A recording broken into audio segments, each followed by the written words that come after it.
Hello, good morning. Our first issue is PV Sindhu won bronze medal in Tokyo Olympics. She is the first woman to win two Olympic medals consecutively. Next issue is Assam Mizoram border tensions. Both the states they share 164 kilometers of border. Mizoram government says that in 1875 there is an agreement between Assam government and Lushai Hills. Now Lushai Hill region became separate state known as Mizoram. Now in 1875 there is a protocol. According to that protocol boundary should be shared.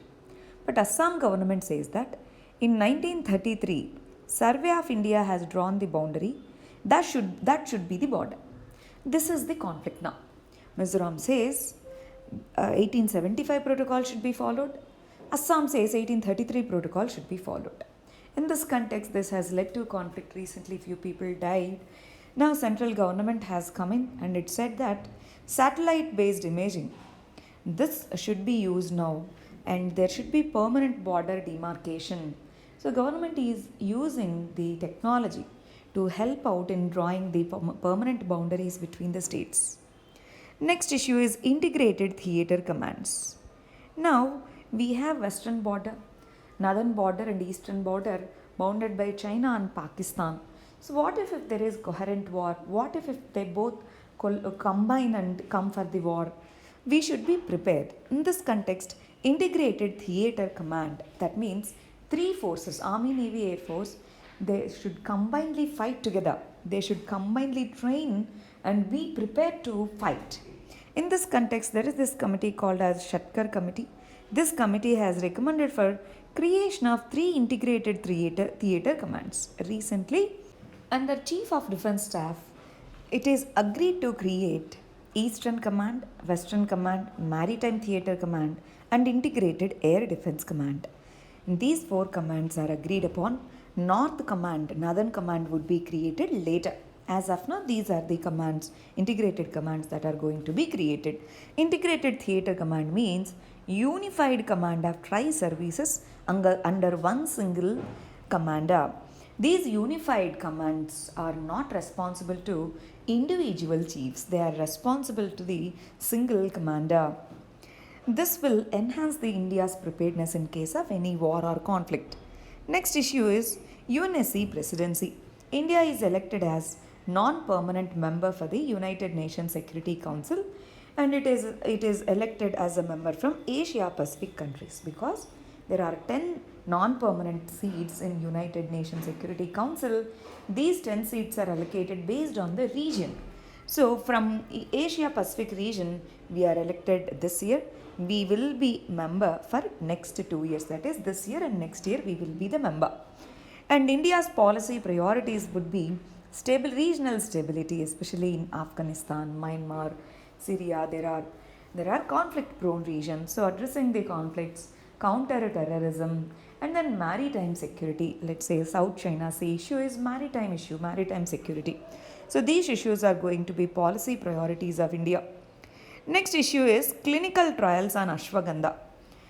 All India Institute of Ayurveda, one of the autonomous bodies under Ministry of Ayush, it has made an MOU with UK's institution to conduct clinical trials in three UK cities. It is conducting clinical trials in India. It is also conducting clinical trials internationally. As part of it, it has made MOU with UK. In this context, Ashwagandha is commonly known as India winter cherry. This is the traditional herb that is generally believed to boost energy, it reduces stress, it makes the immune system stronger.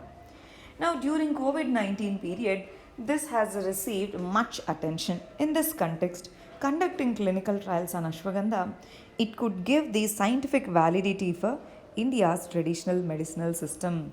That's why AIIA is conducting clinical trials in various countries. Next issue is Pakistan's bill on Gilgit-Baltistan. Pakistan recently said that it is going to award provincial status. Province means kind of state. So they want to give provincial state to this Gilgit-Baltistan region. Gilgit-Baltistan is important Now India says that is our part. That is our part of Kashmir, Jammu and Kashmir. We know that there is conflicting claims on Jammu and Kashmir. On that side of LOC, Pakistan occupied Kashmir, we have this region known as Gilgit Baltistan. For Pakistan, it is strategically very, very important through this China Pakistan economic corridor passes.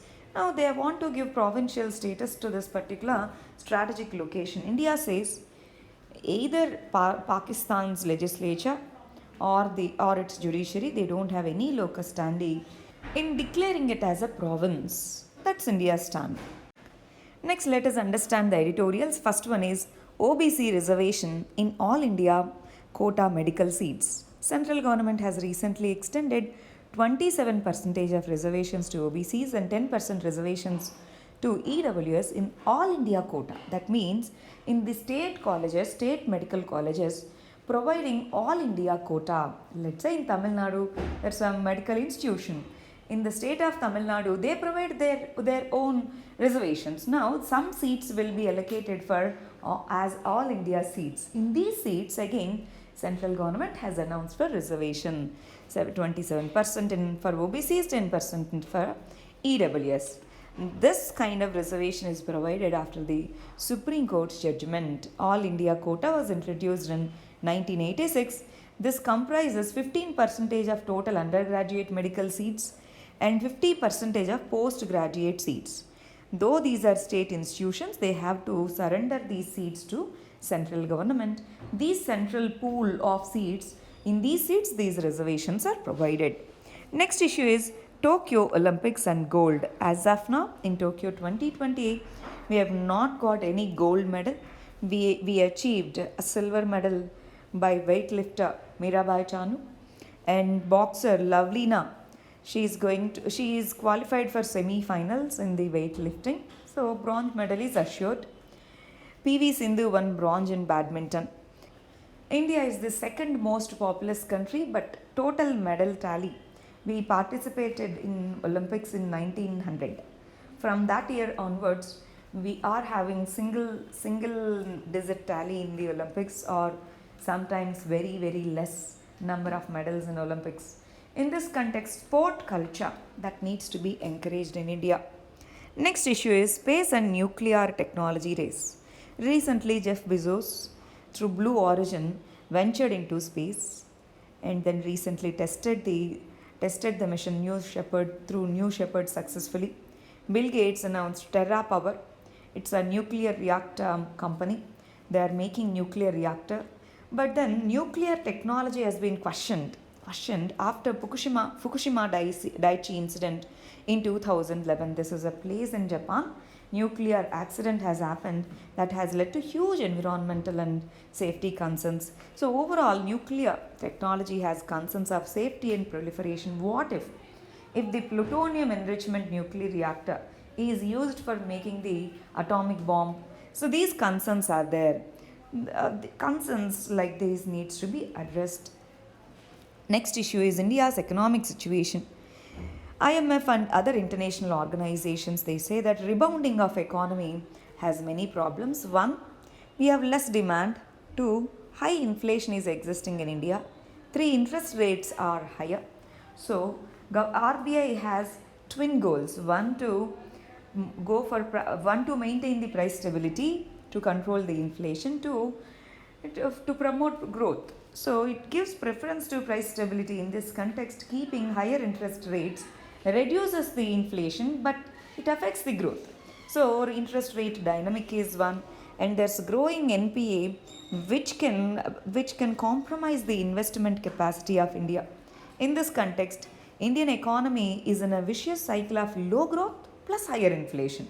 Low growth and higher inflation. Now, government needs policy measures to boost the demand in India through fiscal measures. Otherwise, already we are in K-shaped economic recovery. That means few large corporations, they recovered better, and small and medium companies, unorganized sector, it is still facing the crisis, which we call as K-shaped economic growth. That means lower employment and lower growth in the small and medium sectors. Final issue is benefits of best feeding. Recently, UNICEF stated that due to COVID 19, the tendency of breastfeeding is going down.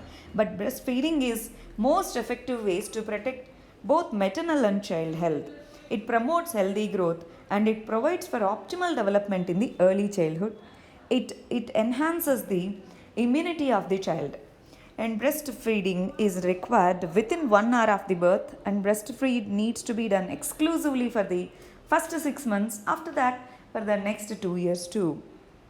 So in this context, World Alliance for Breastfeeding Action, this was established to create awareness among the communities about the importance of breastfeeding. India too should focus on this. These are today's articles. Thank you very much. All the very best.